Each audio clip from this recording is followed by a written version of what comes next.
294واں دن نئے عہد نامہ میں سے آج کی تلاوت تیموتھیوس کے نام پولس رسول کا پہلا خط، اس کا 6 باب، 2 آیت سے لے کر 21ویں آیت تک۔ تو ان باتوں کی تعلیم دے اور نصیحت کر۔ اگر کوئی شخص اور طرح کی تعلیم دیتا ہے اور صحیح باتوں کو یعنی ہمارے خداوند یسوع مسیح کی باتوں اور اس تعلیم کو نہیں مانتا جو دینداری کے مطابق ہے، وہ مغرور ہے اور کچھ نہیں جانتا، بلکہ اسے بحث اور لفظی تکرار کرنے کا مرض ہے، جن سے حسد اور جھگڑے اور بدگوئیاں اور بدگمانیاں اور ان آدمیوں میں رد و بدل پیدا ہوتا ہے جن کی عقل بگڑ گئی ہے اور وہ حق سے محروم ہیں اور دینداری کو نفع ہی کا ذریعہ سمجھتے ہیں۔ ہاں، دینداری قناعت کے ساتھ بڑے نفع کا ذریعہ ہے، کیونکہ نہ ہم دنیا میں کچھ لائے اور نہ کچھ اس میں سے لے جا سکتے ہیں۔ بس اگر ہمارے پاس کھانے پہننے کو ہے تو اسی پر قناعت کریں، لیکن جو دولت مند ہونا چاہتے ہیں وہ ایسی آزمائش اور پھندے اور بہت سی بیہودہ اور نقصان پہنچانے والی خواہشوں میں پھنستے ہیں جو آدمیوں کو تباہی اور ہلاکت کے دریا میں غرق کر دیتی ہیں، کیونکہ زر کی دوستی ہر قسم کی برائی کی جڑ ہے، جس کی آرزو میں بعض نے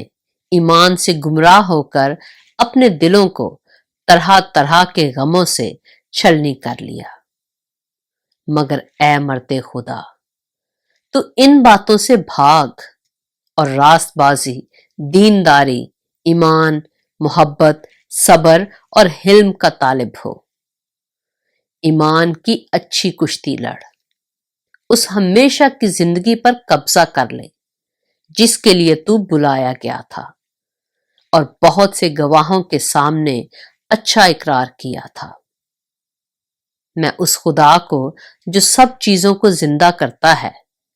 اور مسیح یسوع کو جس نے پینتوس پلاطس کے سامنے اچھا اقرار کیا تھا